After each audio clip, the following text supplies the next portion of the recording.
Bon, je pense que Warren Buffett est devenu riche juste avec la chance, hein, sérieusement. Écoute, Allez, j'écoute, mais un investisseur avec 70 ans d'expérience et des performances plus qu'honorables tout au long de sa carrière, ça fait vraiment beaucoup de chance. en 2018, il disait que Bitcoin c'était du poison pour rats au carré. Et à l'époque, ça valait 9500 $. Et aujourd'hui, je sais pas si tu vois, il est à plus de 100 000 $. Le mec a littéralement regardé un actif faire plus 950% sous son nez. Pendant qu'il critiquait, on a Critiquer ou donner son avis quand on lui a demandé. Pas sûr que le sujet l'intéresse plus que ça.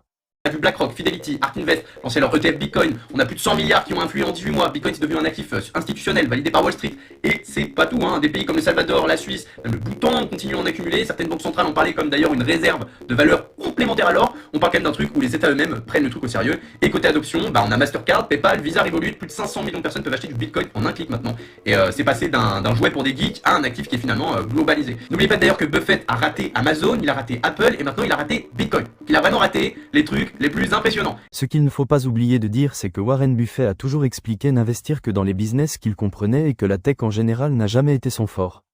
Doit-on forcément lui jeter la pierre? Et si tu continues à écouter ce genre de discours des personnes qui vivent dans l'ancien temps, eh bien, tu n'y arriveras pas. N'allons pas trop vite quand même.